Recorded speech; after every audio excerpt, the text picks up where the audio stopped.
Hello and welcome to another episode of the English Talk Community Podcast.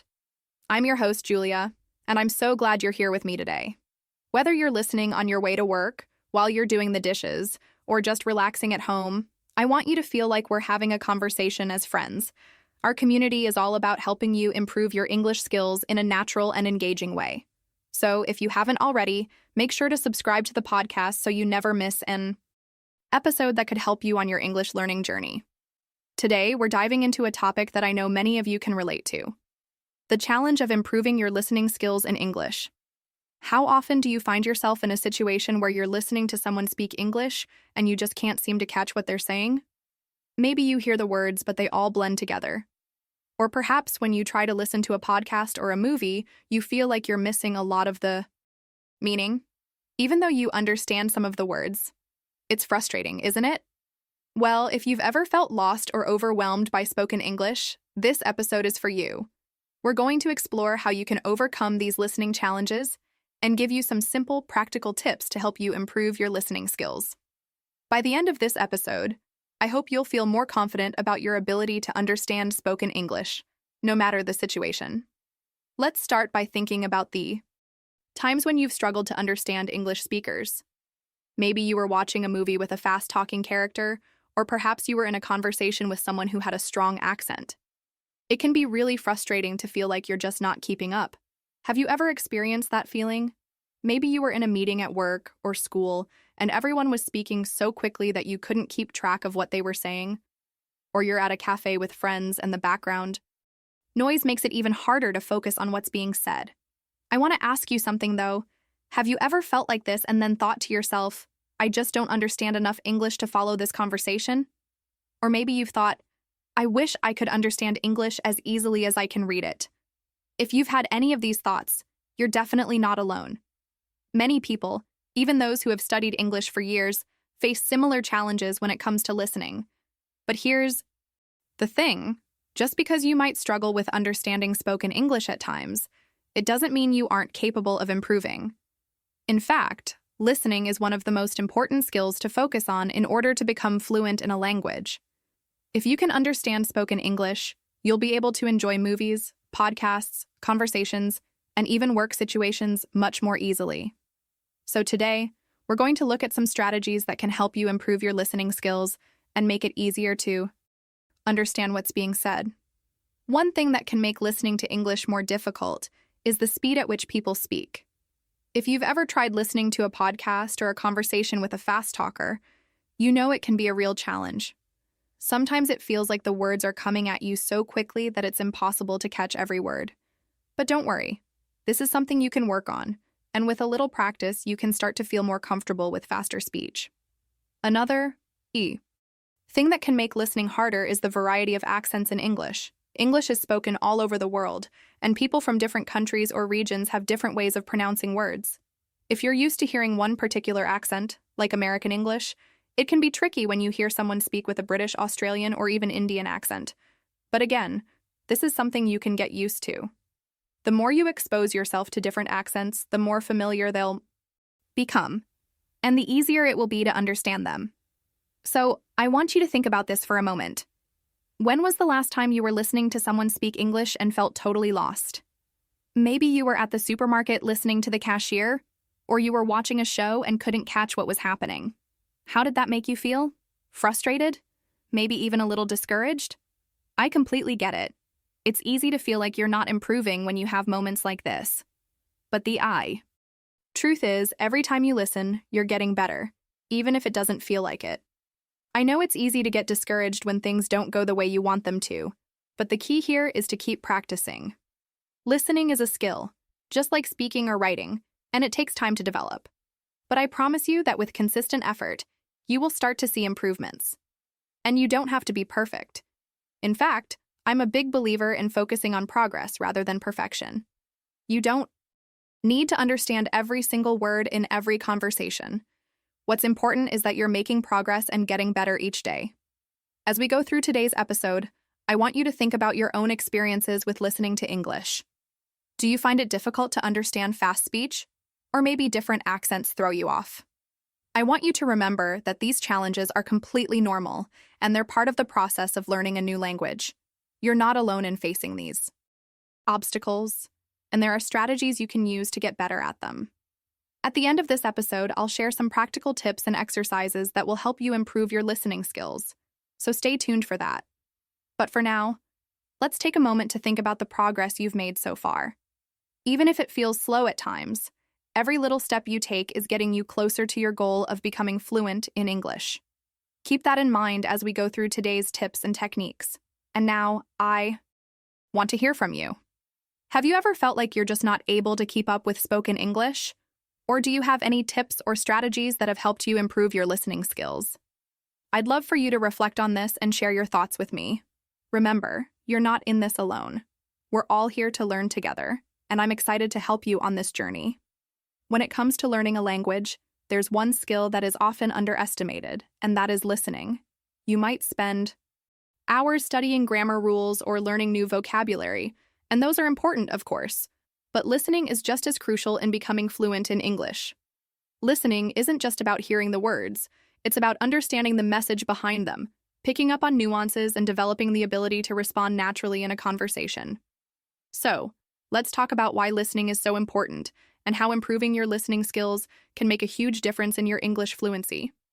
To begin with, listening is the foundation of communication. In any language, the ability to understand spoken words is essential to having a conversation. Imagine this. You're having a chat with a friend, and they're telling you a funny story. If you can't understand what they're saying because you don't catch certain words or phrases, the conversation isn't going to flow very well, right? You'll either miss out on the meaning or have to ask them to repeat themselves, which can interrupt the natural flow of the conversation. The more you practice listening to English, the better you'll get at picking up the words and phrases used in everyday conversations. This skill helps you to not only understand others better, but also to respond more confidently. Now, let's talk about how listening helps improve fluency. Fluency is all about the ability to speak smoothly and without hesitation. One of the main reasons people struggle with fluency is that they're too focused on translating words from their native language to English in their head before they speak. This mental translation can slow them down and make their speech sound unnatural. However, when you actively listen to how native speakers talk, you start to internalize sentence structures, vocabulary, and the natural flow of language. Over time, you'll be able to understand English without needing to translate each word in your head. This is one of the most significant steps in becoming fluent. Listening also helps you understand the rhythm and intonation of English. English speakers don't just speak in a flat, monotone voice. They emphasize certain words, change their pitch, and use pauses to communicate meaning. For example, think about a sentence like, "She's going to the store," versus, "She's going to the store." The difference in intonation can completely change the meaning of the sentence. In the first sentence, it's a statement, and in the second, it's a question. If you don't practice listening to these subtle differences, you might miss out on important cues that tell you whether something is a question or a statement, or even what emotion is behind the words. So how can you improve your listening skills in a way that will really help you with your fluency? One of the best ways to improve is by engaging in active listening. Active listening means really focusing on what is being said, not just passively hearing the words. This means paying attention to everything: the vocabulary, the sentence, structure, the tone of voice, and even the body language that accompanies the words. When you practice active listening, you train your brain to recognize how words are used in context, and that makes it easier to understand what's being said in the future. Let's look at a few examples of how active listening can improve your overall understanding of English. Picture this. You're watching a TV show, and the character says something like, "I can't believe that happened." If you're passively listening, you might hear the words but not fully understand the emotional reaction behind them. But if you're actively listening, you'll notice the character's tone, facial expression, and body language, which will help you understand that they're shocked or surprised. By practicing this type of listening, you'll be able to pick up on emotional cues and nuances that will help you respond more appropriately in conversations. Another example is when you're in a meeting or group discussion. If you only focus on the words and not the overall message, you might miss important context or the speaker's intent. For instance, someone might say, "I'm not sure if this is a good idea." And if you're not actively listening, you might just hear the words, "good idea," and think they're agreeing with the proposal. But if you're truly listening, you'll notice the hesitation in their voice and understand that they're uncertain or have doubts about what's being discussed. These types of cues are essential. For effective communication, and active listening will help you pick them up more easily. Active listening also helps you learn new vocabulary in a natural way. When you listen to native speakers, you encounter new words and phrases in context. This is one of the best ways to learn how words are used in real-life situations, as opposed to simply memorizing a list of words. For example, if you hear someone say, "I need to catch up on work," you might understand that catch up means to get back to something or complete unfinished tasks. Over time, you'll become familiar with expressions like these and start using them in your own conversations, which will make your speech sound more natural. But here's something important. It's not just about hearing the words, it's about understanding their meaning in context. Let's say you're listening to a podcast where the speaker talks about a rough day. You might understand that rough means difficult or unpleasant, but by listening to the way the speaker uses it, you also learn the emotional weight behind the word. It's not just about the dictionary definition, it's about how words are used to convey emotions, situations, and attitudes. And as you practice more active listening, you'll start to notice patterns in the language. For instance, you might hear certain phrases repeated often in different contexts, such as take care, watch out, or hold on. These phrases are part of everyday conversations, and once you start recognizing them, you'll be able to understand and use them in your own speaking as well. This is why listening to native speakers in a variety of situations is so helpful. It exposes you to a wide range of language and situations, which helps you build a more comprehensive understanding of the language. The more you practice listening, the better you'll get at understanding the different aspects of English. You'll be able to understand different accents, recognize idiomatic expressions, and get used to the rhythm and flow of the language.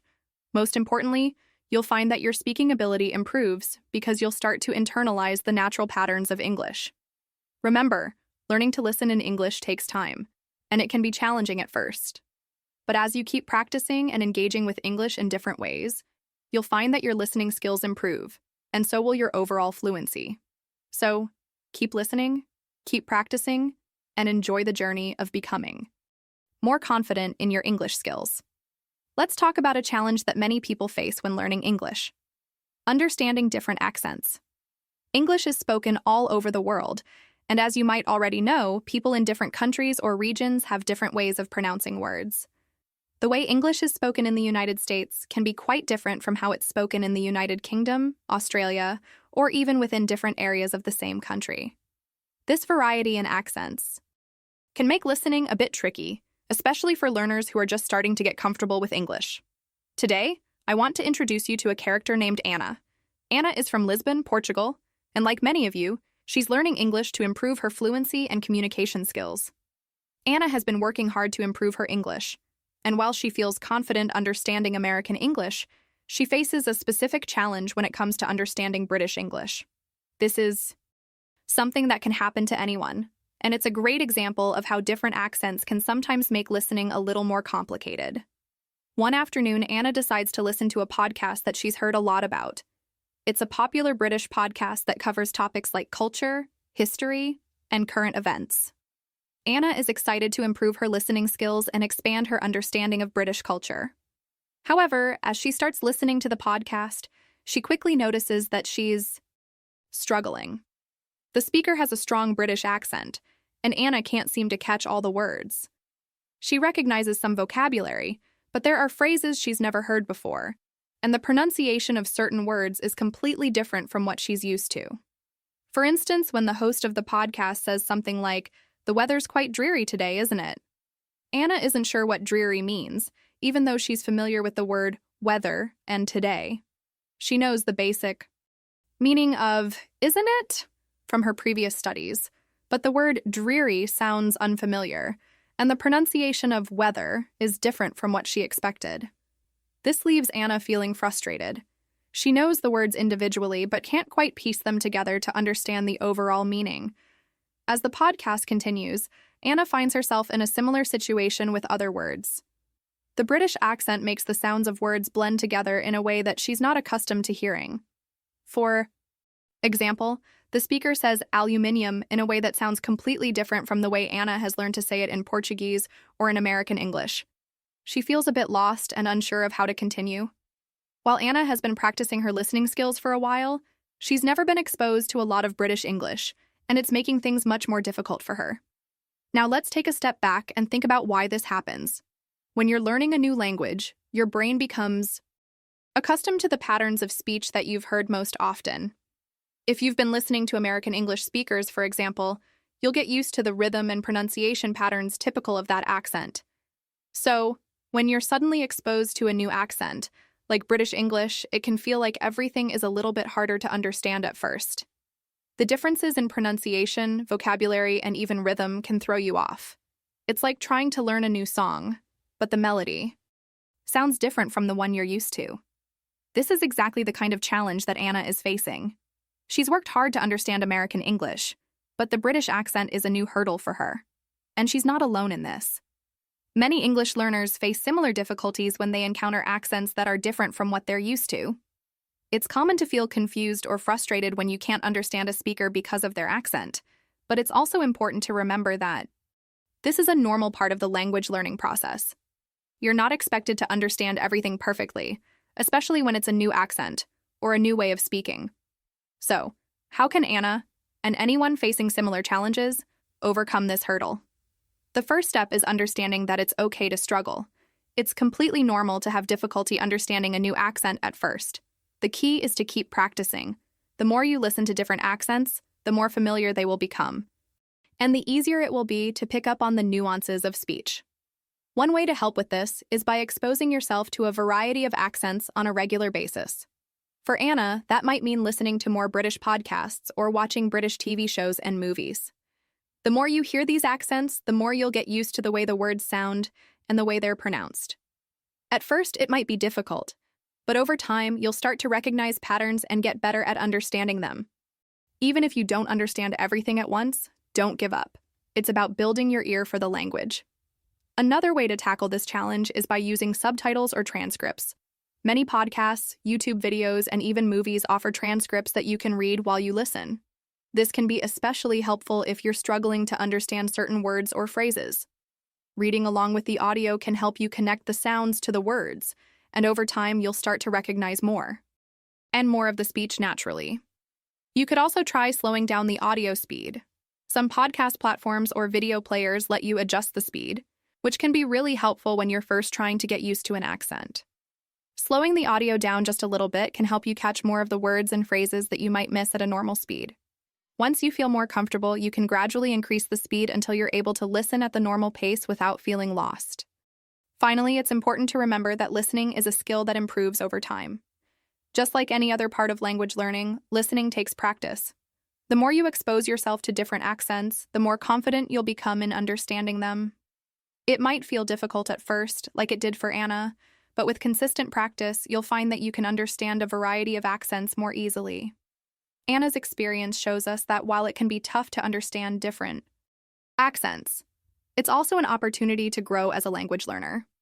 By embracing the challenge, practicing regularly, and not getting discouraged, you can improve your listening skills and become more confident in understanding all kinds of English speakers, no matter where they're from or how they speak. So, next time you come across a different accent, remember that you're not alone. It's just another step on your journey to becoming more fluent in English. When it comes to improving your listening skills, one of the most effective strategies is to expose yourself to a variety of English content. This means listening to English speakers from different regions, backgrounds, and even professions. It's important to get used to hearing English in different accents, with different speaking styles, and in various contexts. The more you listen to a range of voices, the better you'll become at understanding spoken English, no matter who is speaking or where they come from. Why is this so important? Well, imagine you're learning English by mostly listening to content from one particular region, like American English, for example. You get used to the specific accents, vocabulary, and pronunciations commonly used in that region. This is great when you're trying to understand American speakers. But what happens if you encounter someone with a British, Australian, or Indian accent? You might find yourself struggling to understand them because you've only been exposed to one type of English. That's where the power of variety comes in. By listening to different accents and speaking styles, you train your brain to recognize and adapt to the many ways English is spoken. Let's take a closer look at how listening to content from different sources can help you improve your listening skills. First of all, when you listen to a variety of accents, you become more comfortable hearing the same words spoken in different ways. For example, the word schedule is pronounced differently in American English and British English. In the US, people typically say schedule, while in the UK, it's pronounced schedule. If you're only used to hearing the American pronunciation, you might initially find the British pronunciation confusing. However, the more you listen to content from different regions, the more familiar you'll become with these differences, and you'll be able to recognize the word no matter how it's pronounced. Another reason listening to diverse content is important is that it exposes you to different speaking styles. Not all English speakers speak the same way. Some people might talk quickly, while others speak more slowly. Some people might use formal language, while others use more casual conversational language. If you only listen to one type of speaker or one type of content, you might struggle when you encounter someone who speaks in a different way. By listening to various styles of speech, you'll become more adaptable and able to understand English in any situation. Now, you might be wondering, how can you access this kind of diverse content? Fortunately, there are countless sources available that can help you improve your listening skills in a variety of ways. Let's go over a few suggestions for where you can find content that will expose you to different accents, speaking styles, and contexts. Movies are one of the best sources of varied content. Not only do they provide opportunities to hear different accents, but they also give you a sense of how language is used in different situations. For example, you could watch a British comedy and listen to the way the characters speak. You might hear the regional accents of people from different parts of the UK. Alternatively, you could watch an American drama and focus on how the characters use vocabulary and sentence structures in a more serious context. Movies often have a mix of formal and informal language, so they give you the chance to hear how English is used in different social settings. You can also watch movies with subtitles, which can help you match the spoken words to the written ones, reinforcing your listening skills and vocabulary at the same time. Podcasts are another fantastic resource for improving your listening skills. There are podcasts on just about every topic imaginable, from storytelling to interviews to discussions about science, history, or culture. The great thing about podcasts is that they often feature guests from different countries, which means you'll hear a range of accents and speaking styles. For example, a podcast that covers global news might have a host from the US and guests from the UK, Canada, and Australia. By listening to a variety of voices, you'll become more comfortable understanding different accents and dialects. Podcasts are also great because you can listen to them while doing other things, like walking, commuting, or cooking, making it easy to incorporate English listening practice into your daily routine. Music is another excellent way to practice your listening skills. Songs often feature natural, conversational language, and they're a great way to hear how English is spoken in a more casual, informal setting. Plus, the rhythm and repetition in songs can make it easier to remember new vocabulary and phrases. Listening to music in English also gives you the chance to hear different regional accents, as many artists come from various parts of the English-speaking world. For example, you might listen to a song by an artist from the US and then a song by an artist from the UK. Each will have a slightly different accent and style, and this variation will help you become more versatile in your listening skills. You can also look up the lyrics to songs to see how the words are spelled and compare them to what you hear. Interviews are another great way to get exposure to different speaking styles. In interviews, you often hear people speaking in a more formal setting, and you get a sense of how they express their thoughts clearly and thoughtfully. Interviews can also introduce you to different accents and regional variations of English, depending on the guest and the host. For instance, you might listen to an interview with an entrepreneur from South Africa, followed by one with a politician from Canada. In both cases, you'll hear English spoken with different accents and vocabulary choices, which will help expand your listening abilities. It's also helpful to watch or listen to interviews with people from different walks of life. For example, you could listen to interviews with professionals in fields like science, technology, education, or entertainment. Each professional might use a different vocabulary set, and listening to them can expose you to new words and phrases. The more you expose yourself to different topics, the broader your vocabulary will become, and the more comfortable you'll feel with different speaking styles. As you can see, there are plenty of ways to listen to varied content, and the more you do it, the more your listening skills will improve. The key is to mix things up and listen to as many different accents, styles, and types of content as possible. By doing this, you'll train your ear to understand English in all its different forms, and over time, you'll become more confident and fluent in your listening abilities. Remember, it's not about perfection, it's about progress. The more you practice, the more natural understanding English will become. Many English learners face a challenge that's particularly frustrating. They struggle to understand the words that are being spoken because they simply don't recognize them. This often happens because their vocabulary is still limited or because the speaker is using words and phrases that are unfamiliar. It's completely normal to experience this, and I want to share a story with you that might help shed light on how to overcome this challenge. Let me introduce you to Mark, a 28-year-old man from Paris, France. Mark has been learning English for several years now, and while he feels confident in his ability to write and read the language, he struggles when it comes to listening. Mark often listens to English podcasts, watches English movies, and even speaks with his friends in English. However, despite all this practice, he still has trouble understanding many of the words and phrases used in everyday conversations. One afternoon, Mark decides to listen to a podcast that covers current events. The podcast features an American host discussing various topics, and Mark thinks this is a great way to practice his listening skills. As he listens, he starts to notice something that's becoming more and more common for him. He doesn't recognize a lot of the words the host is saying. At first, Mark tries to stay focused, hoping that he'll be able to pick up the meaning through context, but it becomes harder and harder to follow. For example, the host uses phrases like economically savvy and cutting-edge technology.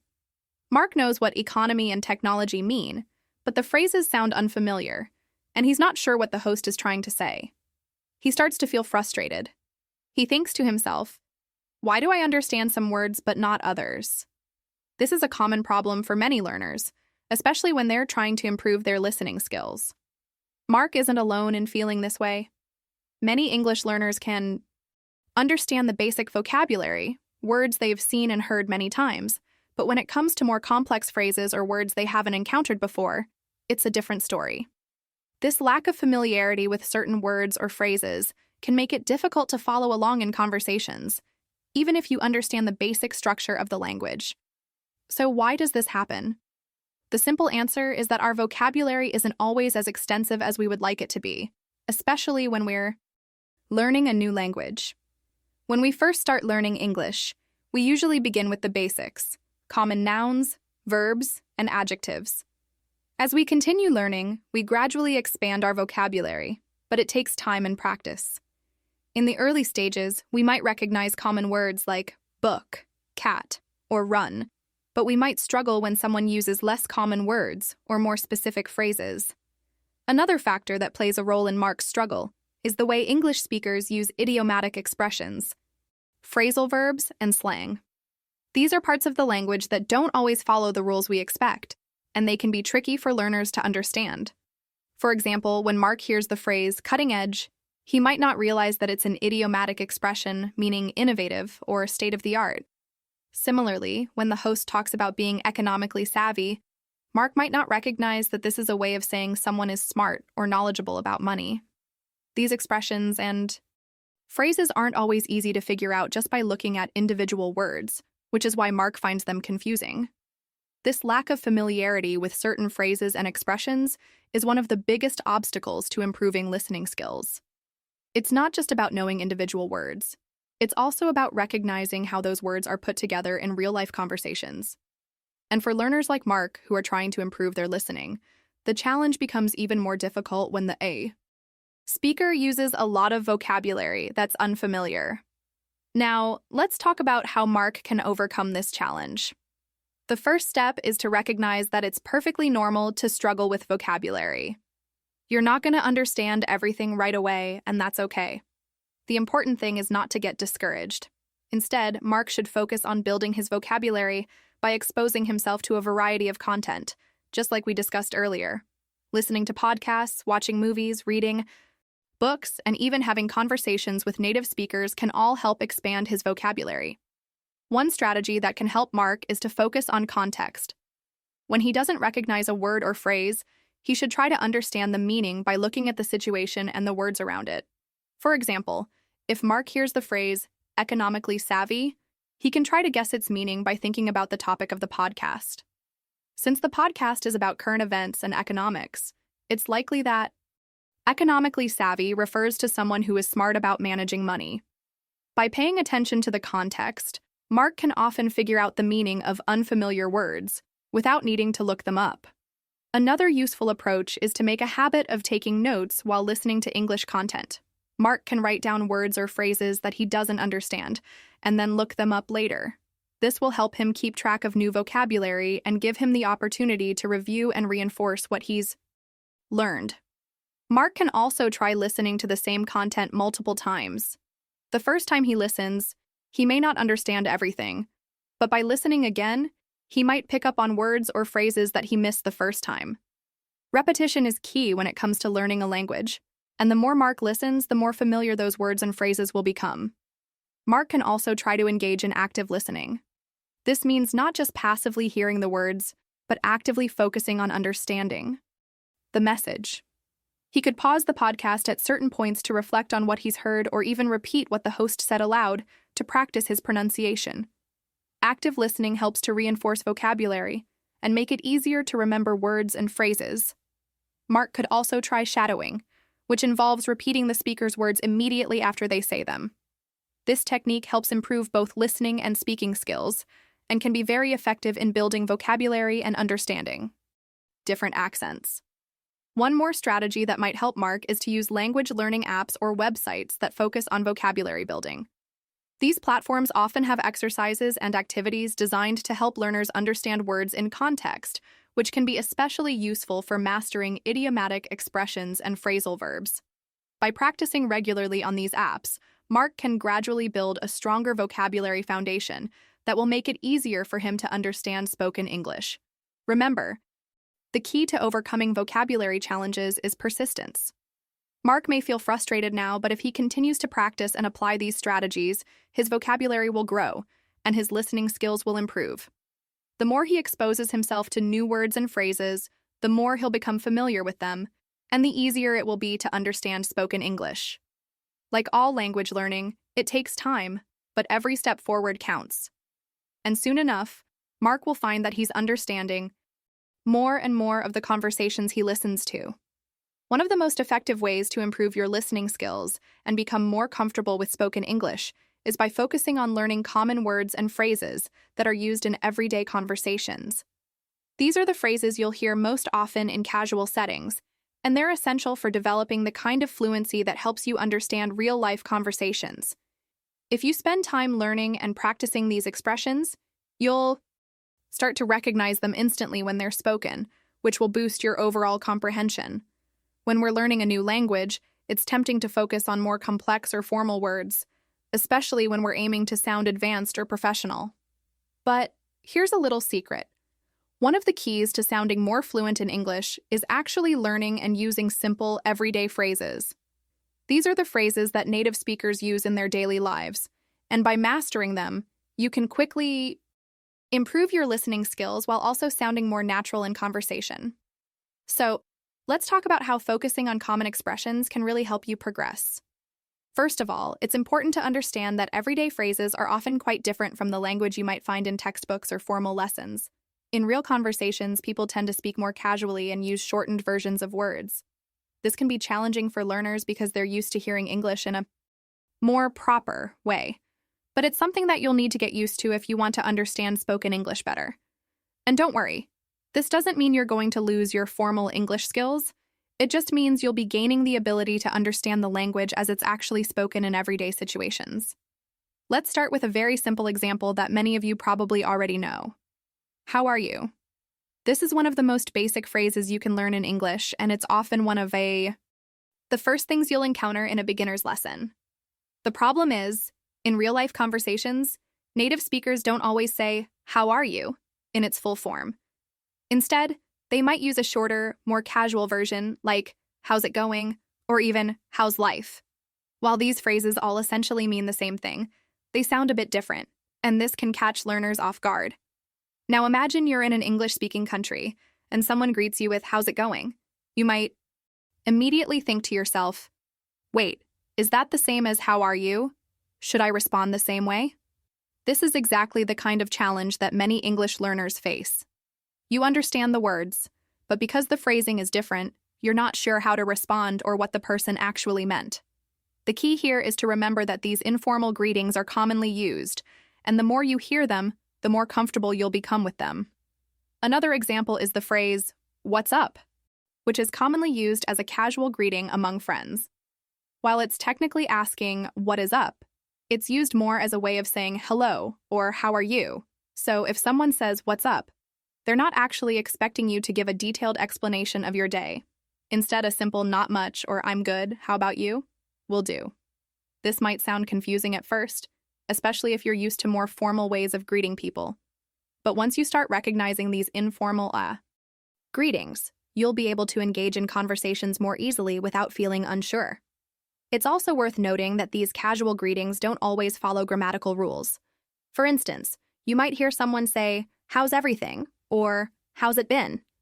Both of these phrases are common ways to check in with someone, but they don't always follow the traditional sentence structure you might expect. Understanding how these expressions work in real conversations is crucial because they help you interact with others in a more natural way. Now let's think about how this approach can help you improve your listening skills. When you're exposed to these everyday phrases, you start to recognize them in various contexts. For example, you might hear, "How's it going?" when you meet a friend, or you might hear, "What's up?" when you're chatting with a colleague. The more you listen for these common phrases, the quicker you'll become at understanding them. You won't have to pause or think about their meaning every time you hear them. Instead, they'll become second nature. Additionally, understanding these phrases helps you in more than just listening. It also helps you respond in a way that feels natural. When you're practicing English, it's easy to get caught up in thinking about grammar and pronunciation, but fluency is often about the ability to use and understand simple phrases without overthinking it. The more you practice these phrases in your daily conversations, the more fluent you'll sound. You'll also become more comfortable with listening to and understanding English in a relaxed, real-world setting. So, what can you do to start learning these common expressions? One of the best ways to pick up new phrases is by listening to English content, like movies, TV shows, podcasts, or music. Pay attention to the way people speak in casual settings, and notice how often certain expressions come up. For example, in a movie or TV show, you might hear characters greet each other with "How's it going?" or "What's up?" over and over again. This repetition will help solidify those phrases in your memory. You can also watch interviews where people tend to speak in a conversational tone, and you'll hear many of these everyday phrases used in context. Another great way to learn these phrases is by speaking with native speakers or other learners. If you can, try to engage in conversations with people who speak English regularly. When you listen to how they greet others, how they ask questions, and how they respond, you'll get a better sense of the informal language that's commonly used. You might also want to practice using these phrases yourself in conversations, so they become part of your everyday speech. You could also use language learning apps or websites that focus on conversational English. These platforms often teach practical phrases that are used in everyday life. They might even have exercises where you can practice listening to and responding to common greetings, making it easier to get used to hearing and using these expressions in context. Finally, remember that learning common phrases is not just about understanding what people are saying. It's also about building your confidence. The more familiar you become with these everyday expressions, the less likely you'll be to feel lost when someone greets you or asks you a casual question. Over time, as your vocabulary expands and you start to recognize these simple, familiar phrases, you'll find that understanding spoken English becomes much easier and more enjoyable. In short, focusing on common expressions is a simple yet powerful way to improve your listening skills. By learning phrases like, "How's it going?" or "What's up?" you'll start to recognize them in conversations, and they'll become a natural part of your vocabulary. So make it a habit to listen for these everyday phrases and practice using them in your own conversations. As you do, you'll become more comfortable and confident in understanding and speaking English in real-world situations. One of the most common challenges that English learners face, especially when it comes to improving their listening skills, is the fast pace at which native speakers talk. It can be frustrating to hear people speak quickly and feel like you're always a step behind, trying to catch up. This is especially true when you're not used to the rhythm of natural speech, and the words and sentences seem to blend together in ways that make it hard to follow. If you've ever felt overwhelmed by how fast people speak, you're not alone. In fact, many learners experience this, and today I want to share a story about a learner named Sophia to illustrate this point. Let me introduce you to Sophia, a 24-year-old woman from Rome, Italy. Sophia has been studying English for a few years now, and while she feels confident in her ability to read, write, and understand basic conversations, she finds it challenging to keep up when native speakers talk quickly. She has a particular problem when listening to fast-paced conversations, like those she hears in movies, podcasts, or TV shows. No matter how much she practices, Sophia still struggles to understand what's being said when people speak at a rapid pace. The words start to sound like a blur, and she often misses key parts of the conversation. One day, Sophia is listening to a podcast she enjoys. It's an interview with a famous actor, and the host is asking quick-fire questions. The actor responds rapidly, jumping from topic to topic, with little pause in between. Sophia tries to stay focused, but the conversation moves so fast that she feels like she can't keep up. She hears parts of the conversation, but key details are lost. Phrases like, "I'm not sure," "maybe we could," and "you know what I mean?" come and go so quickly that she's left trying to figure out what they mean after the fact. She finds herself having to rewind the podcast multiple times just to catch up on a few seconds of conversation. Sophia's experience is a perfect example of a challenge that many learners face, keeping up with the fast pace of natural speech. In real-life conversations, native speakers often speak quickly, blend words together, and don't always use the clearest enunciation. This can be especially difficult for learners who are still getting used to hearing English in everyday contexts. You may recognize the words, but when they come at you quickly, it can be overwhelming to process them all at once.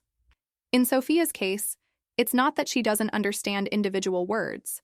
Rather, it's the rhythm and speed of the conversation that causes her to miss certain parts. She's used to hearing more deliberate speech in her lessons or when speaking with other learners, where the pace is slower and more deliberate. But in the real world, conversations move faster, and that's where the challenge lies. Native speakers often drop syllables, speak in contractions, or run words together in ways that don't necessarily match the more formal English we're taught in textbooks. For example, I am becomes I'm, and going to turns into gonna. These informal speech patterns make it even harder for learners like Sophia to keep up. Another aspect that adds to the challenge is the use of filler words. When you listen to native speakers, you might hear words like like, and you know frequently in their speech. These filler words don't carry much meaning on their own, but they are used by speakers to give themselves time to think or to keep the conversation flowing. For learners, these words can add to the confusion because they make the speech sound more disjointed and harder to follow. In Sophia's case, when she hears these fillers, they can cause her to lose track of the main points being made, making it harder to understand the conversation as a whole. So, how can Sophia, and anyone else facing this challenge, overcome the fast pace of native English speech? The good news is that there are several strategies that can help learners get better at understanding rapid speech. Let's take a look at some practical steps that can make a real difference. First, one of the best ways to get used to the speed of natural speech is simply by listening more.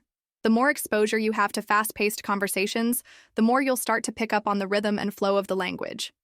At first, it might seem difficult, and you may need to rewind or pause often. But with time, your brain will become more attuned to the speed and patterns of spoken English. If Sophia continues to listen to fast-paced content, like podcasts, TV shows, or movies, her brain will begin to adjust and learn to process the language more efficiently. Another useful technique is to listen to content that you've already heard before.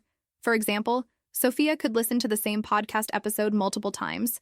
The first time, she might struggle to keep up, but the second or third time, she will recognize more words and phrases. By revisiting content, she can gradually get used to the speed of the speech and focus more on understanding the overall message, rather than getting bogged down by individual words. This is a great way to build confidence and improve listening skills over time. One strategy that can help with the speed of speech is to slow down the audio when listening to podcasts, videos, or recordings. Many platforms and apps allow you to adjust the playback speed. By slowing it down slightly, you can give yourself more time to process the words. Once you get more comfortable with the slower pace, you can gradually increase the speed back to normal. This step-by-step approach helps to ease you into faster speech without feeling overwhelmed. It's also important to learn how to focus on the key points in a conversation, rather than trying to catch every single word. Often, when people speak quickly, they still convey the most important information, even if some words are unclear or missed. Sophia could practice identifying the main ideas or keywords in a conversation. Instead of focusing on every detail, she could work on understanding the general message and then listen for any important specifics. This way, even if some parts of the conversation are difficult to catch, she will still get the overall meaning. In addition to listening, speaking can also help improve Sophia's ability to keep up with fast speech. The more she speaks English, the more familiar she will become with the rhythm of the language.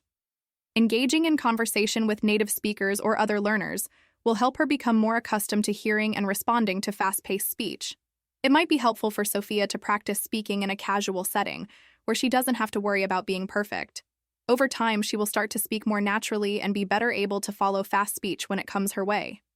Lastly, improving listening comprehension is a gradual process, so patience is key. Sophia should remember that everyone struggles with fast speech at first, and it takes time to get used to it. As she practices, she will start to notice improvements, even if they seem small at first. The important thing is to keep listening, practicing, and pushing through the discomfort. Eventually, she will find that she's able to understand fast-paced conversations more easily, and her listening skills will improve. As a result, Sophia's journey is one that many learners can relate to. The fast pace of native speakers can feel intimidating, but with consistent practice and the right strategies, it's a challenge that can be overcome. By exposing herself to fast speech, practicing active listening, and taking steps to adjust her approach, Sophia will gradually gain the confidence she needs to keep up with rapid English speakers. When it comes to improving your listening skills in English, one of the most powerful tools you have at your disposal is the ability to adjust the speed of the audio you're listening to. If you're someone who finds it difficult to follow conversations because the speaker is talking too quickly, or if you struggle to catch all the words in a podcast or video, adjusting the speed can make a significant difference. The good news is that many platforms and apps allow you to slow down or speed up the playback of audio or video content. This simple adjustment can be a game changer, especially if you're working on overcoming the challenges of fast-paced speech, like we talked about in the last segment. One of the main reasons learners have trouble keeping up with native speakers is the speed at which they talk. Native English speakers tend to speak quickly in natural conversations, and if you're not used to the pace, it can feel overwhelming. This can lead to missing important words or not fully understanding the conversation. But when you adjust the playback speed, you're giving yourself more time to process the information and allowing your brain to catch up. This is especially helpful when you're just starting to get comfortable with listening to English, or when you're trying to understand specific parts of a conversation that are going too fast for you. Let me break down how you can adjust the speed of audio content to suit your needs. Many podcast apps such as Spotify, Apple Podcasts, or Google Podcasts give you the option to change the playback speed.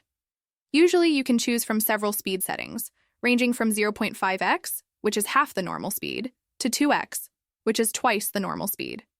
If you're finding it hard to keep up with a podcast or a video, start by slowing the speed down to 0.75x or 0.5x. This will give you more time to absorb the words and phrases being spoken. Slowing down the speed allows you to hear each word more clearly, which is incredibly helpful when you're learning new vocabulary or trying to improve your pronunciation. If you're listening to a podcast or watching a video in English and the speaker is talking too fast, slowing it down can help you focus on the individual sounds and words, making it easier to understand what's being said. For example, when you hear words at a slower pace, your brain can process the information more effectively. You can start to hear the individual syllables more clearly, which will help you understand the pronunciation of words more accurately. Once you get more comfortable with the content and the flow of the conversation, you can gradually increase the speed back to normal. This is a great way to ease yourself into faster speech and help your brain adapt to processing speech at a faster rate. Another reason why adjusting the speed is beneficial is that it allows you to really focus on the key points in the conversation. When the speaker is talking too fast, it can be hard to catch the most important details because everything is rushing by so quickly. By slowing down the playback speed, you can slow down the pace of the conversation, which makes it easier to identify the key phrases and concepts. This will improve your overall listening comprehension and help you better understand the message being conveyed. Let's take the example of Sophia again. In the previous section, we talked about how Sophia, from Rome, struggles to keep up with fast-paced speech in podcasts and interviews. If she starts by adjusting the playback speed to a slower setting, she will have more time to focus on the individual words and phrases being spoken. This will allow her to absorb the information more easily and understand the overall message of the conversation. Once Sophia feels more comfortable with the slower speed, she can slowly start increasing the pace, which will help her gradually adapt to faster speech. While adjusting the speed of the audio is a powerful tool, there's another technique that can help you improve your listening skills. Even more, using subtitles. Subtitles provide a visual reference to what's being said, allowing you to follow along with the words as they are spoken. This can be incredibly helpful when you're struggling to catch specific words or phrases. By reading the subtitles while listening to the audio, you can reinforce what you're hearing and improve your comprehension. This method works particularly well when you're listening to podcasts or watching videos in English because it helps you make the connection between spoken and written English. Many video platforms, such as YouTube and Netflix, offer subtitles in multiple languages, including English. If you're watching a video and the speaker is talking too quickly, you can activate the English subtitles to follow along more easily. The subtitles will help you match the sounds with the written words, which reinforces your understanding of the language. You can also pause the video whenever necessary to review the subtitles and focus on the words or phrases you didn't catch the first time. This technique is especially helpful when you're watching a video or listening to a podcast that has a lot of unfamiliar vocabulary or complex sentence structures. Using subtitles is not only beneficial for understanding what's being said, but it also helps you improve your vocabulary and pronunciation. When you see the words written out while listening, you'll start to recognize how words are spelled and how they sound in context. This will help you remember the words more easily and use them in your own conversations. It's also a great way to see how certain phrases are constructed and learn more about sentence structure and grammar in natural speech. If you're watching a video or listening to a podcast that doesn't have subtitles, you can consider turning on auto-generated captions. Many platforms, like YouTube, provide automatic captions, which can be helpful, even if they're not always perfect. These captions can still give you a visual reference to what's being said and help you follow along more easily. Even though auto-generated captions might not be 100% accurate, they can still help you get the general meaning of what's being said. The combination of slowing down the playback speed and using subtitles will provide you with more opportunities to understand spoken English at a deeper level. By listening at a slower pace and following along with the subtitles, you'll have more time to process the language and you'll start to recognize words and phrases more quickly. Over time, as you continue to practice, you'll find that you can gradually increase the speed without losing comprehension, which will help you improve your overall listening skills. These methods are great for learners at all levels. Whether you're just starting out and finding it hard to keep up with native speakers, or you're an advanced learner who wants to refine your listening skills, adjusting the speed of audio and using subtitles can make a big difference in how well you understand spoken English. As you continue practicing, you'll begin to notice improvements in your ability to follow fast-paced conversations and understand different accents and speech patterns. So next time you listen to a podcast, watch a video, or practice your listening skills, remember to slow it down and use subtitles to help you along the way. It's a simple yet effective strategy that will help you make great strides in your listening comprehension. When we talk about improving our listening skills in English, one of the most important concepts you'll come across is active listening. But what exactly is active listening, and why is it so crucial for language learning? Active listening goes beyond simply hearing the words that are spoken. It involves focusing all of your attention on the speaker, paying attention to the details, the context, and the meaning behind what's being said. It's not just about hearing the words, it's about fully engaging with the content, understanding the message, and processing it in a way that helps you improve your language skills. Active listening is a skill that requires practice. It's not something that comes naturally to everyone, especially when you're trying to learn a new language. For example, when you're listening to a native English speaker, it can be easy to become distracted or to simply let the words wash over you without really processing them. This is common for many language learners. We might hear the words, but we don't always understand them in context. Active listening helps bridge that gap. Instead of just passively listening, you're actively trying to absorb as much information as possible, focusing on both the content and the way it's being communicated. When you engage in active listening, you're paying attention to the smaller details of the language, like intonation, rhythm, and stress patterns. These are important because they can completely change the meaning of a sentence. For instance, if someone says, "I didn't say she stole the money," the meaning changes depending on where the emphasis is placed in the sentence. If you're actively listening, you're not just hearing the words, but you're also paying attention to the nuances that can help you understand the full meaning. One way to practice active listening is to immerse yourself in real-world conversations. Whether you're watching a TV show, listening to a podcast, or engaging in an actual conversation, try to focus all of your attention on the speaker. This means minimizing distractions like looking at your phone or multitasking. When you give your full attention to the conversation, you're more likely to catch important details and understand the speaker's intent. Another aspect of active listening is understanding the context in which the conversation is taking place.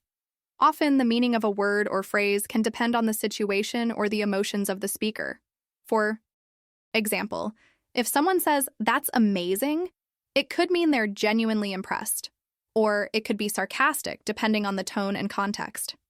When you're listening actively, you're not just understanding the literal meaning of the words, but you're also taking into account the context, the tone, and the speaker's emotions. Now let's talk about a simple yet powerful technique to enhance your active listening skills: repetition. One of the best ways to improve your understanding of spoken English is to repeat what you hear. This could be a word, a phrase, or even a sentence.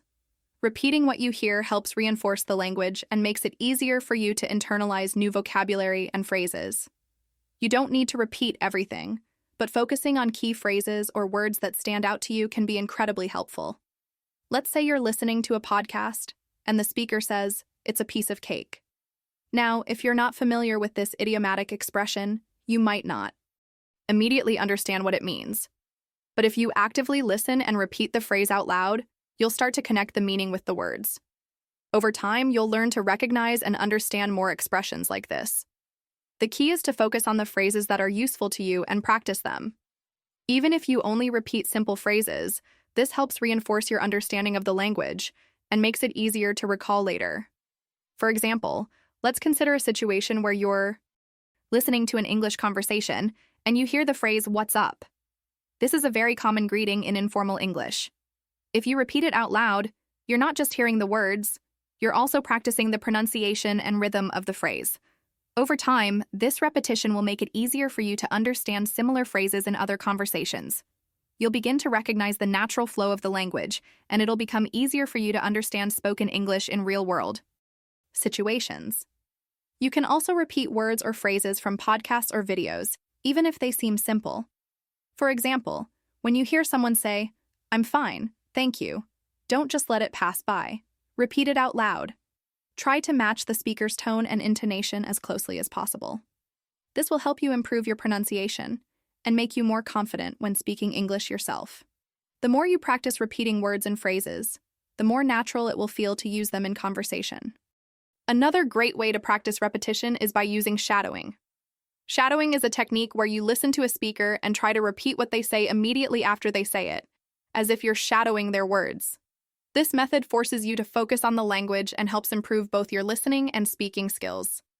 It's a fantastic way to improve your fluency because it helps you get used to the natural rhythm of the language. You can practice shadowing with any audio or video content, whether it's a movie, a podcast, or a TV show. When you repeat what you hear, it's important not to worry about getting everything perfect. The goal is not to sound exactly like the speaker, but to practice recognizing and using the language. Even if you make mistakes or don't fully understand every word, the act of repeating helps reinforce the language in your mind and improves your ability to comprehend spoken English. Over time, this will make it easier for you to understand native speakers and respond more confidently in conversations. By practicing active listening and incorporating repetition into your learning routine, you'll start to notice improvements in your ability to understand spoken English. Active listening helps you focus on the details, the context, and the nuances of the language, while repetition reinforces your vocabulary and pronunciation. Together, these techniques create a powerful combination that will help you become a more confident and effective listener. Next time you're listening to a conversation in English, whether it's on a podcast, in a video, or in real life, try to engage in active listening. Pay attention to the details, the context, and the speaker's emotions. And don't forget to repeat the phrases you hear. This practice might feel challenging at first, but with time and consistency, it will become second nature. The more you practice, the better you'll become at understanding spoken English, and the more fluent you'll feel in your own conversations. Let's take a moment to talk about something that many language learners face: anxiety when trying to understand native speakers. This can be a huge challenge, especially when you feel like you're not able to keep up with the speed or the complexity of the conversation. This is something that Pedro, a listener from Barcelona, experiences on a regular basis. Pedro has been learning English for a while now, but whenever he's around native English speakers, he feels nervous and unsure of himself. He worries that he won't understand them, that he might miss important details, or that he won't be able to keep up with the flow of the conversation. And if you've ever felt this way, you're certainly not alone. Pedro is just one example of how anxiety can hold us back in our language learning journey. It's normal to feel a little intimidated when you're listening to someone speak a language you're still learning, especially when that person speaks quickly or uses expressions you're not familiar with. The fear of misunderstanding or making mistakes can make us second-guess ourselves and even avoid speaking or listening altogether. But the truth is, this kind of anxiety is common, and it doesn't mean that you're not improving or that you won't get better with time. It's just a part of the learning process. Pedro's story is something that a lot of people can relate to. He'll be sitting in a room with his colleagues, for example, and everyone will be speaking in English. The conversation moves quickly, and there are phrases and words Pedro doesn't quite catch. Sometimes he'll even hear a word or phrase that he knows in theory but just can't quite make out in the context of the conversation. This causes a lot of stress for him, and it makes him feel like he's falling behind. The more he tries to catch up, the more overwhelmed he feels, and this only adds to his anxiety. At one point, Pedro found himself in a situation where he had to give a presentation in English.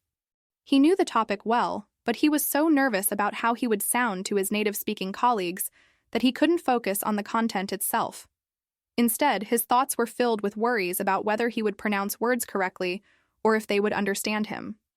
This kind of anxiety is incredibly common, especially in social situations or professional environments where the pressure to perform can feel overwhelming. What Pedro doesn't realize, though, is that his feelings of anxiety are something most language learners experience. It's completely natural to feel this way, especially when you're in a situation where native speakers are involved. This kind of anxiety can sometimes make us shy away from opportunities to practice or make us feel less confident about our abilities. But the important thing to remember is that this anxiety can be managed, and it doesn't have to stop us from improving our skills. It might be helpful to acknowledge that this anxiety comes from a place of caring about the language and wanting to improve. When we care about something, it's natural to feel nervous, but it's also important to not let that nervousness stop us from trying. So what can Pedro, and others like him, do to reduce this anxiety and improve their listening skills?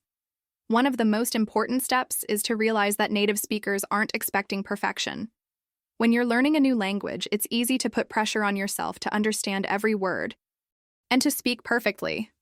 However, the truth is that even native speakers don't always speak perfectly. We all make mistakes, use slang, and speak quickly, and that's completely okay. The key is to stop focusing on the mistakes and instead focus on the message being communicated. Pedro could start by embracing the idea that it's okay not to understand everything in a conversation. It's completely normal to miss words or phrases, and even native speakers sometimes need to ask for clarification. Instead of feeling anxious about not understanding everything, Pedro could try to focus on the overall meaning and context of the conversation. It's about getting the bigger picture, rather than stressing over every single detail. In fact, when you focus too much on individual words, it can make the process of understanding harder and more stressful. Another useful strategy for Pedro would be to take breaks during conversations. If he doesn't understand something, instead of panicking, he could ask the speaker to repeat the sentence or clarify what was said. Most native speakers are more than willing to help, and asking questions or for clarification is completely normal. In fact, it shows that Pedro is actively engaged and trying to understand, which is a great skill to have. Plus, the more he practices this in real-life situations, the more comfortable he'll become. In addition to seeking clarification, Pedro could also practice listening to a variety of content before engaging in conversations with native speakers. This would help him get used to different accents, speeds of speaking, and vocabulary. Whether he listens to podcasts, watches movies, or follows YouTube channels in English, the more exposure he gets to different types of English, the better he will be at understanding native speakers in any setting. Even just spending a few minutes each day listening to different accents and dialects can make a big difference in reducing the anxiety he feels when he's in a conversation. Another technique that might help Pedro reduce his anxiety is practicing mindfulness and focusing on staying calm. When we get anxious, our minds tend to race, and we become more focused on our worries than on the conversation itself. Mindfulness exercises, such as deep breathing or simply focusing on staying present in the moment, can help calm the nerves and allow Pedro to focus more clearly on the conversation at hand. This way, he can listen more effectively and respond with confidence. A helpful tip for Pedro and others who feel nervous around native speakers is to remember that the goal is communication, not perfection. Most people don't mind if you don't understand everything or if you make mistakes. In fact, many will appreciate your efforts to communicate in English. What matters is that you're making an effort and continuing to practice. The more you embrace the process and learn to relax during conversations, the easier it will become to understand and speak with native speakers. Pedro's journey might take some time, but by focusing on the bigger picture, asking for help when needed, practicing listening in a variety of settings, and managing his anxiety, he'll start to feel more comfortable and confident in his ability to understand native English speakers. And most importantly, he'll learn to enjoy the process, rather than letting the fear of making mistakes hold him back. With time and persistence, Pedro, just like all of us, will continue to improve and become more confident in his English skills. Let's talk about something that many language learners experience but often don't address: the role of anxiety in the learning process. Anxiety can be a major obstacle when it comes to improving your listening skills, especially when you're constantly worried about making mistakes. I'm sure many of you have felt this way. You're listening to someone speak in English and your mind starts to race. You're thinking, what if I don't understand? What if I miss something important? What if I can't catch up with the conversation? These kinds of thoughts can make it incredibly difficult to focus on the actual task at hand, listening and understanding. Take, for example, Maria, a listener from Madrid.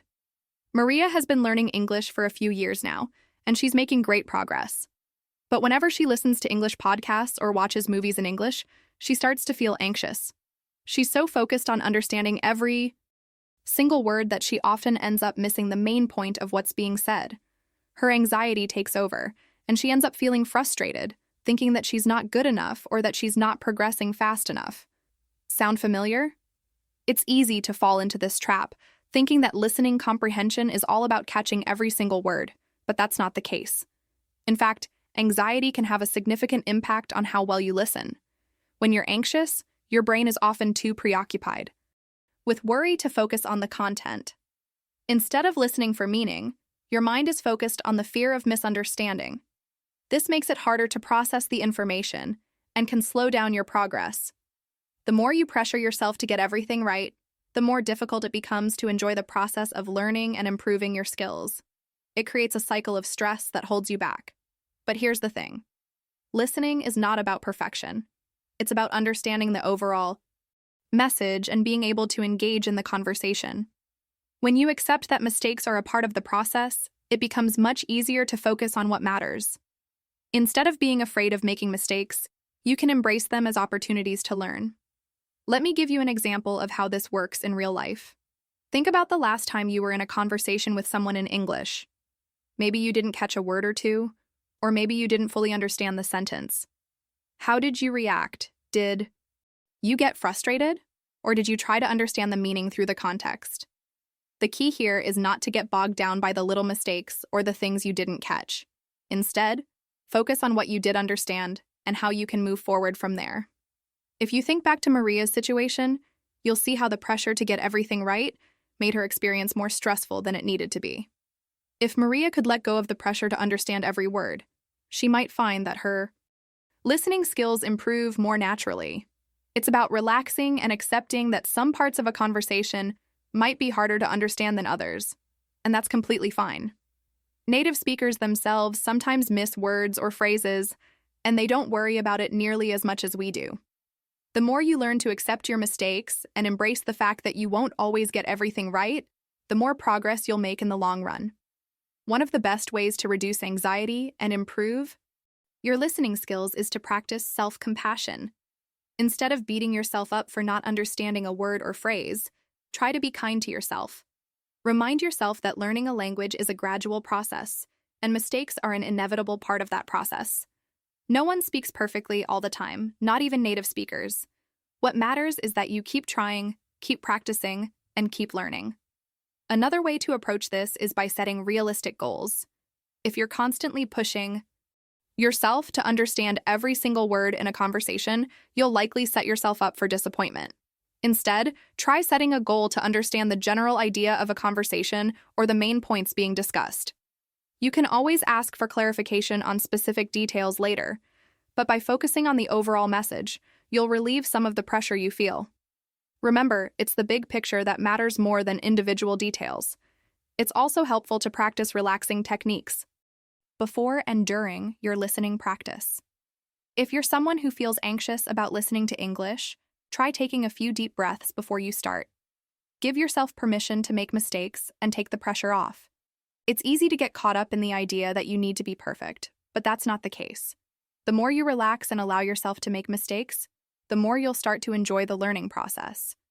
Over time, your listening will improve without the constant anxiety that can make it feel like an uphill battle. Another tip to help manage anxiety is to practice active listening. This means not just passively hearing the words, but actively engaging with them. Pay attention to the tone, the context, and the emotions behind the words. If you don't understand something, don't panic. Instead, try to infer the meaning based on what you do understand. Sometimes the surrounding words and the overall context will give you enough information to fill in the gaps. This way, you won't feel as pressured to understand every single word, and you'll be more focused on the bigger picture. Remember, it's okay not to understand everything, especially at first. Your listening skills will improve over time, but only if you practice without putting too much pressure on yourself. Learning a language is like building a muscle. It takes time and consistent effort.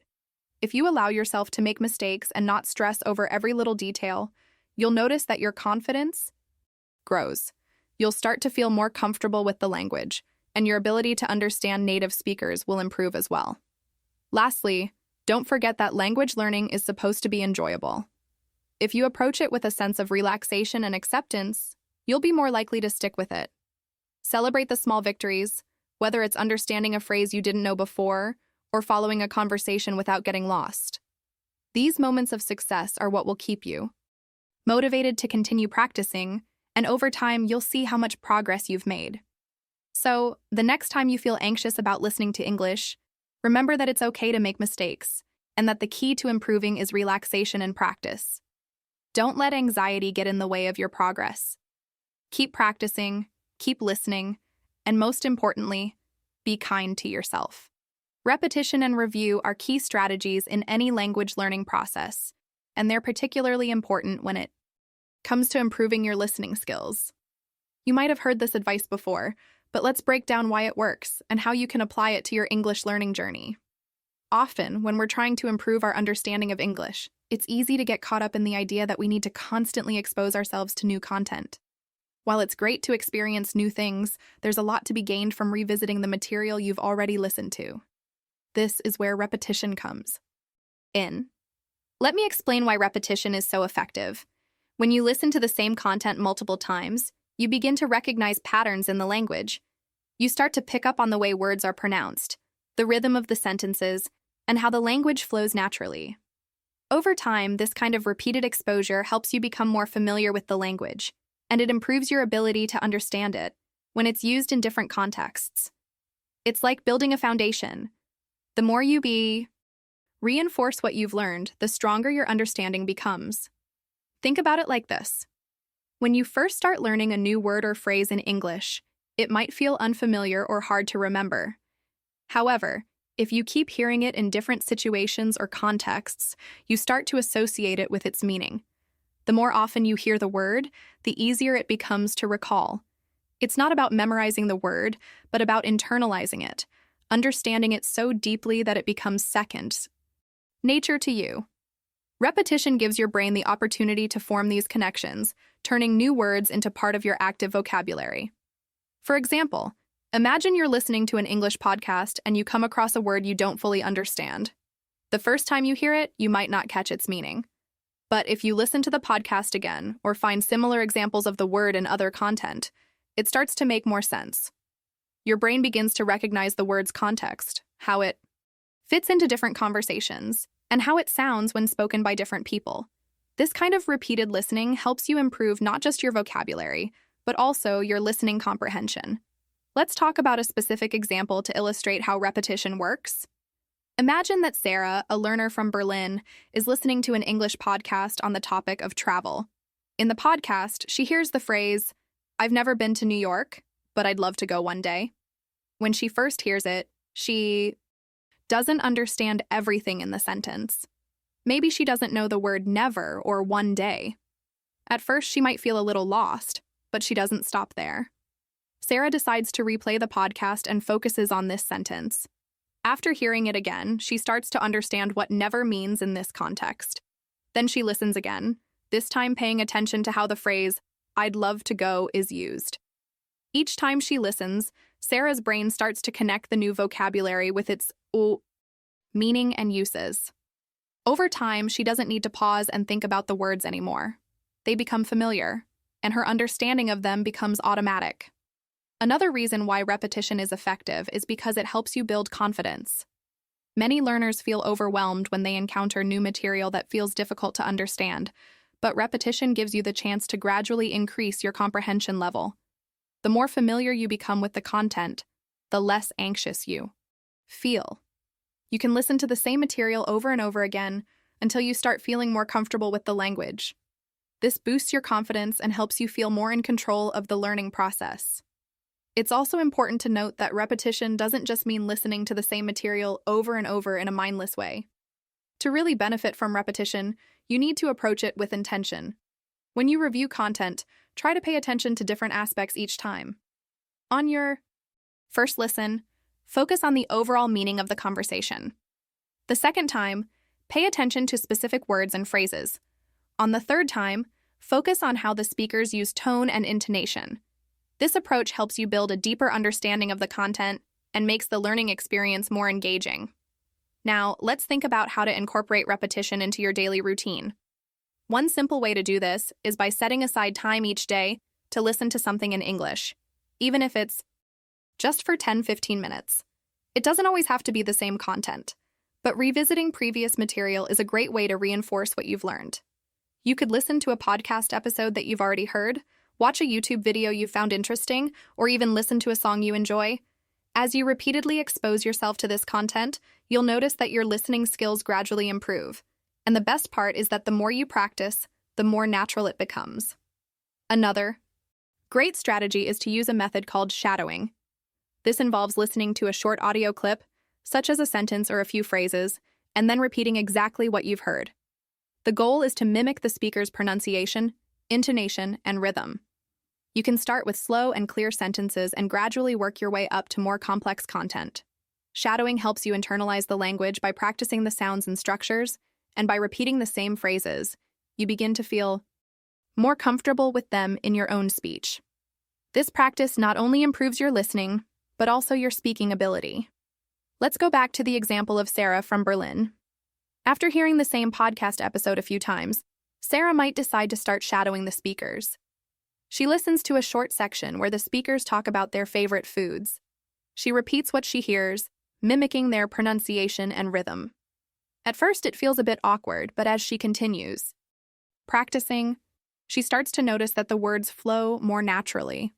The sentence, "I love pasta," becomes easier to say, and she starts saying it just like the native speakers do. The more Sarah repeats the sentence, the more natural it feels to say it in a real conversation. Repetition in this case is helping Sarah not just understand the content, but also use it confidently in her own speech. If you're wondering how often you should repeat material, remember that it doesn't have to be every day, but regular repetition is important. Listen to the same content 2 or 3 times over the course of a few days. If you want to stretch the learning process, try reviewing the material after a week or 2. Your brain needs time to absorb and consolidate the information, so spaced repetition is a powerful technique to keep content fresh in your mind. So, as you continue on your language learning journey, keep in mind that repetition isn't just about listening to the same thing over and over. It's about engaging with the material in different ways. Listen for details you missed the first time, focus on different words or phrases each time, and try to mimic the speakers you hear. The more you repeat, the more comfortable and confident you'll become in your listening abilities, and over time, you'll see just how effective this strategy can be. Let me introduce you to Clara, a learner from Berlin. Clara has been studying English for some time now, and she's made great progress in many areas, but there's one challenge that always gets to her. It happens when she's having a conversation in English and suddenly she doesn't understand a word. It's a common problem, and it can feel frustrating. You're in the middle of a conversation, trying your best to follow along, and then someone says something that doesn't make sense. Maybe it's a word you've never heard before, or maybe it's a term that has a different meaning than what you expected. Either way, it's one of those moments where your mind starts racing. What should you do? How should you handle the situation? For Clara, this happens often in casual conversations with native speakers. She's heard these words before, but they always seem to slip away in the moment. For instance, the other day, Clara was talking to a friend who casually mentioned the word rubbish, but Clara didn't understand what it meant in that context. In her mind, she was thinking of rubbish as trash or garbage, but it wasn't making sense with the rest of the conversation. She didn't want to interrupt or ask her friend to repeat because she didn't want to seem like she didn't know what was going on. This situation left Clara feeling frustrated and self-conscious. Now let's stop here and think about how many times you, as a learner, might have found yourself in the same situation. You're listening to someone speak English, and you suddenly encounter a word that leaves you confused. It could be a word you haven't learned yet, or a word that's used in a different way than you expected. You might freeze up for a second, unsure of how to react. But here's the thing, this situation happens to everyone. It happens to beginners and advanced learners alike. Even native speakers occasionally hear words they don't understand, especially when they encounter regional slang or specialized vocabulary. The key to overcoming this challenge is not to panic or get frustrated, but to have strategies in place for handling these moments when they arise. First, it's important to remember that it's okay not to understand every word you hear. Language learning is a process, and no one expects you to understand everything from the start. There's no need to feel bad about not knowing a word. In fact, this is actually a good sign. It means you're actively listening and trying to expand your vocabulary. The best way to deal with not understanding a word is to stay calm and take a moment to assess the situation. The goal is not to get stuck on that one word, but to try to understand the overall meaning of the conversation. Let me show you how Clara can handle these moments with a few simple strategies. The first strategy is to focus on the context. Even if you don't understand a single word in a sentence, try to grasp the general meaning of the conversation. Often, the context around the unknown word can give you enough clues to figure out what it means. For instance, in Clara's case, her friend used the word rubbish in a sentence like, "That idea is rubbish." Based on the tone of voice and the conversation, Clara could guess that her friend wasn't talking about trash or garbage. She might have been expressing disapproval, which in English could be described with the word rubbish. By paying attention to the surrounding words and the tone, Clara could figure out the meaning without needing to ask for a direct translation. Another strategy that can be really helpful is to try to paraphrase. If Clara comes across a word she doesn't understand, instead of freezing, she can try to rephrase the sentence in her mind using simpler language. For example, if Clara hears someone say, "I'm feeling a bit under the weather today," and she doesn't understand the phrase, "under the weather," she can think about what the person is likely trying to say. Under the weather is a common expression in English that means feeling sick or unwell. By considering the context, Clara could rephrase it in her head as, "I'm feeling sick today," which helps her make sense of the sentence. Let's move on to another approach, asking for clarification. This might feel intimidating at first, but it's actually one of the most effective ways to get past this hurdle. Asking for clarification is a natural part of communication, and native speakers will appreciate your effort to understand. Clara doesn't need to feel embarrassed about asking her friend to explain a word. She can politely ask, "Sorry, I didn't catch that. What does rubbish mean in this context?" Or she could say, "I'm not sure I understand. Could you explain that word a little more?" Most people will be happy to help, and this gives Clara the opportunity to learn in real time. Asking for clarification not only helps her understand the word, but also improves her listening skills in the long run. Another great tip for Clara would be to write down the word she didn't understand and look it up later. She could keep a notebook or an app on her phone, where she writes down unfamiliar words and phrases. Once she's done with the conversation or at a break, she can quickly search the word online or use a dictionary to find its meaning. By doing this, Clara will be able to expand her vocabulary and make sure she doesn't forget the new words she encounters. Over time, this practice will reduce the chances of running into the same problem again. One more thing to keep in mind is that learning English is about building a mental library of words and expressions. The more you expose yourself to the language, the more familiar words will become. It's natural to hear new words in conversations, and at first they might seem like they're coming out of nowhere. But as you keep listening, reading, and engaging with English, you'll notice that these words start to show up again. The more you hear them, the easier it will be to understand them next time. This is why it's so important to keep practicing, even when it feels like you're stuck. Each new word is a building block that will help you understand more in future conversations. In Clara's case, every time she faces this challenge, it's an opportunity to practice one of these strategies and continue building her language skills. She'll learn that it's okay not to understand everything at once, and she'll get more comfortable with the process of figuring things out as she goes. Over time, the frustration will fade, and Clara will feel more confident in her ability to keep up with English conversations, no matter how many unknown words pop up along the way. Let's take a moment to explore how you can use context to understand unknown words in English. It's a powerful tool that can help you make sense of situations where you don't know every single word, but still want to grasp the meaning of the conversation. This is especially helpful when you're listening to native speakers or engaging with more advanced content like podcasts, films, or interviews. Sometimes it's not about knowing every word perfectly.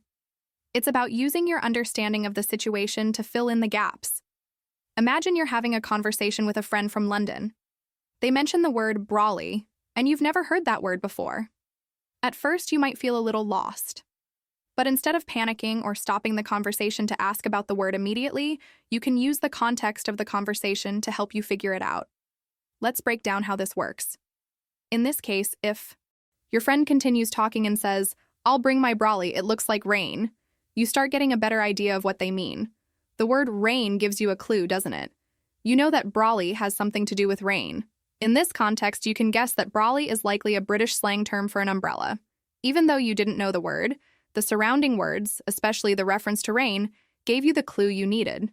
This is context in action. You use the details of the conversation, like the topic and the words around the unknown term, to make an educated guess about its meaning. Context can help in other situations too. Let's say you're listening to a podcast and you don't catch a specific word. Maybe someone says, "She was really shaken after the accident," and you're not sure what shaken means. Now, let's consider the context. The word accident gives you a significant clue. You know that an accident is something unexpected and possibly upsetting. So, if someone was shaken after it, you can guess that shaken means feeling disturbed or upset. The context of the situation guides you toward the correct meaning. This process of using context to infer the meaning of unfamiliar words is something that happens naturally in conversation. It's a skill that improves with practice. As you engage with more and more English, you'll become more adept at recognizing context clues and using them to understand words you don't know. The more you practice, the more confident you'll feel in these situations. So how can you apply this strategy to your own English practice? The key is to pay close attention to everything around the unknown word.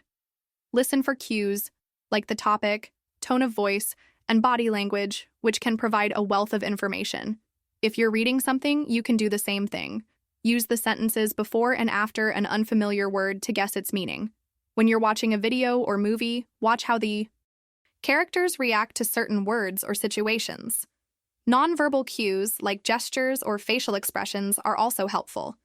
A person who says something like, "I'm thrilled," and shows excitement with their body language is likely conveying happiness or excitement, even if you're not familiar with every single word they use. Now, it's also important to remember that sometimes guessing the meaning of a word based on context may not give you an exact definition, but it will give you a general understanding of what's being said. And that's often enough to continue following the conversation. Let's say you're listening to a news report in English, and you don't understand the word culprit. But by hearing the rest of the sentence and paying attention to the story, you might guess that culprit refers to someone responsible for something bad, like a crime or mistake. Even if you don't know the precise meaning of the word, you can still understand the essence of what's being said. When you don't understand a word right away, don't get frustrated. Instead, focus on using what you do understand. Look for clues from the conversation, the surrounding words, the tone, and the general situation. Ask yourself what makes sense in that particular context. Often you'll find that you can make a very good guess about what the word means, and in many cases, your guess will be right on the money. Another great way to practice this skill is to take note of the words you've encountered while listening or reading and try to figure out their meanings by looking at the context. Later on, you can check if your guesses were correct by using a dictionary. This is a powerful way to reinforce your learning and help solidify your vocabulary. Over time, as you encounter more words in various contexts, you'll start to notice patterns and become even more skilled at making educated guesses. In addition to listening to conversations, you can also try reading books, articles, or even social media posts in English. If you come across an unfamiliar word, see if you can deduce its meaning by considering the topic, the sentences around it, and even the pictures or emojis that might accompany the text. Reading in context is a great way to build your vocabulary while improving your comprehension skills. The more you practice, the better you'll get at recognizing patterns and using the surrounding context to understand new words. Sometimes, context won't give you the full meaning of a word, and that's okay. If you're still uncertain, don't be afraid to ask for clarification. Whether you're in a conversation with a native speaker or watching a video, it's always acceptable to ask, "Could you explain what that means?"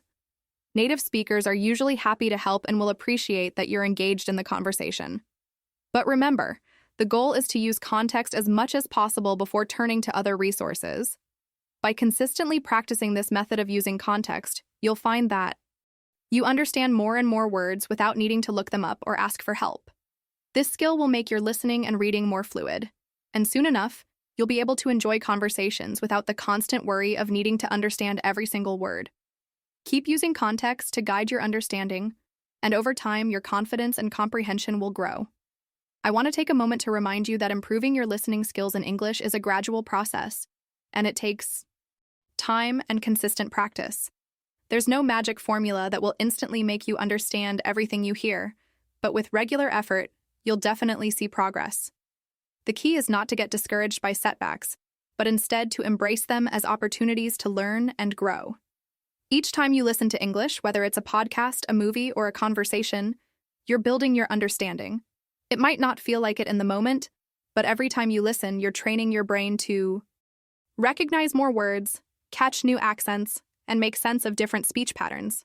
And remember, this is exactly how you improve your listening skills, through repetition and exposure. You're not expected to understand every single word. Even native speakers don't understand everything they hear all the time. So, instead of focusing on what you don't understand, celebrate the moments when you do catch the meaning of something, even if it's just a part of the conversation. Those little victories add up, and they show you that you're getting better. I know that sometimes it can feel overwhelming, especially when you're confronted with fast speakers, unfamiliar accents, or vocabulary you've never encountered before. But this is normal, and it's a part of the journey. Everyone who learns a new language faces these challenges, but the difference between those who succeed and those who struggle is perseverance. When you feel frustrated, remind yourself that every step forward, no matter how small, is progress. The more you expose yourself to English and practice, the more confident you'll become.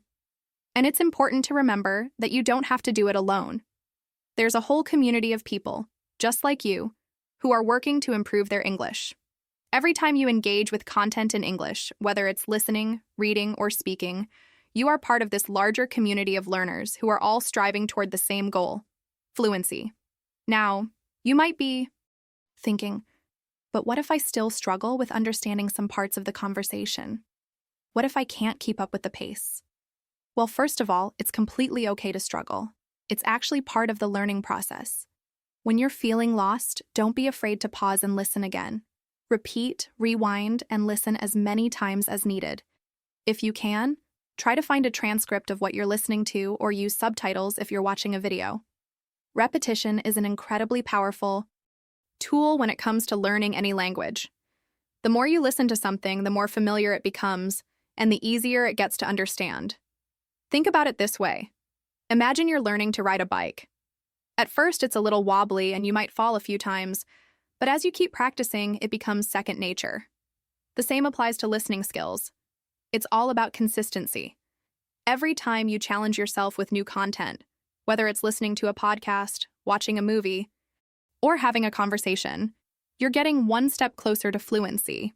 It might not be immediate, but over time, you'll notice that you can understand more, respond quicker, and even enjoy conversations without feeling lost. Another way to boost your listening practice is by making English a regular part of your day-to-day life.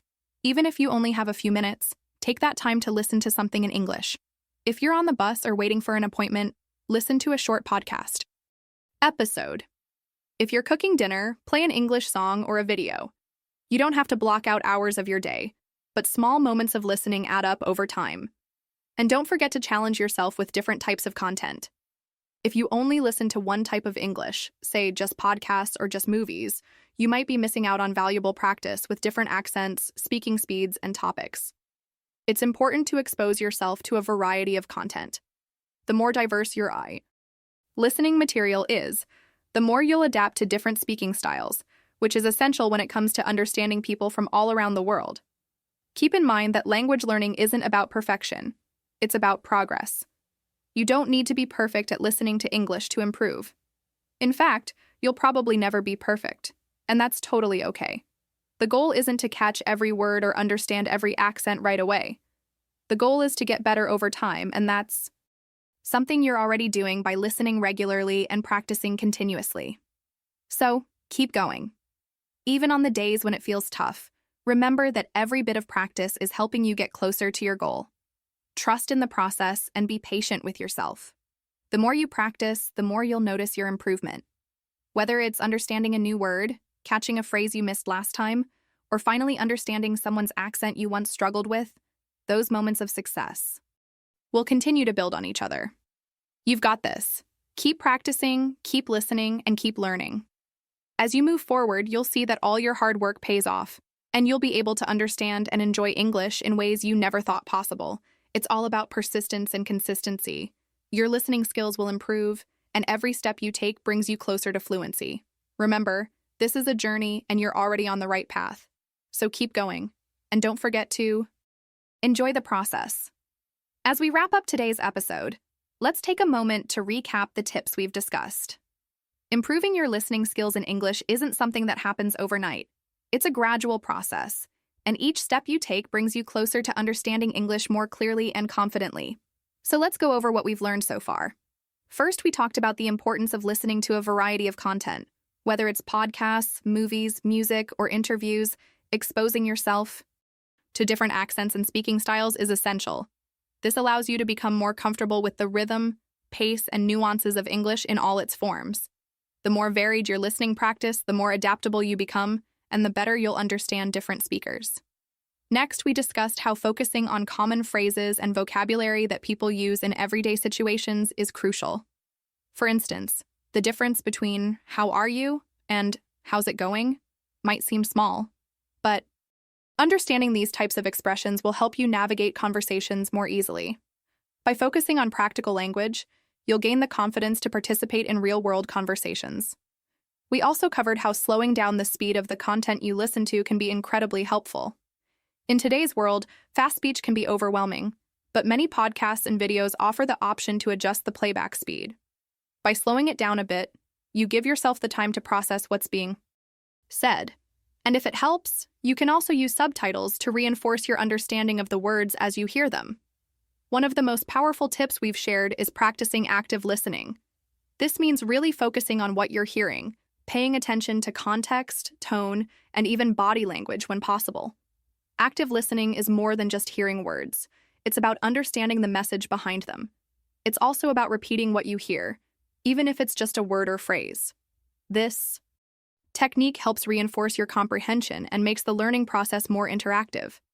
We also discussed how anxiety can interfere with your ability to listen effectively, especially when speaking with native speakers. This is a challenge many language learners face. But remember, the key is not to pressure yourself. Accept that mistakes are part of the process. The more relaxed you are, the more you can focus on listening and understanding, instead of worrying about getting everything perfect. Another important tip was the value of repetition. Don't be afraid to listen to the same material multiple times. Every time you hear something again, it becomes a little clearer. The more you expose yourself to the same content, the more familiar it will become, and over time, you'll notice that you can understand more and more. Repetition is a key factor in language retention. Finally, we talked about how to use context to guess the meaning of unfamiliar words. If you don't understand a word right away, look at the surrounding words and the overall context of the conversation. Often, the meaning will become clear, even if you don't know every single word. This is a valuable skill that helps you navigate conversations smoothly, even when you encounter unknown vocabulary. So, now that we've covered all these practical tips, I encourage you to take a moment and put them into practice. Don't wait for the perfect moment or the ideal situation. Start applying what you've learned today, right now. Maybe you could try listening to a podcast or watching a video with a different accent. Choose something new, something that challenges you, and see how much of it you can understand. Try to focus on the vocabulary and phrases we discussed, listen actively, and don't worry if you don't catch everything. The goal is progress, not perfection. Take it one step at a time. You don't have to master everything at once. Every little bit of practice helps, and every time you listen, you're building your skills. The more you engage with English in different ways, the more comfortable and confident you'll become with listening. So I encourage you to take that next step and listen to something in English right now.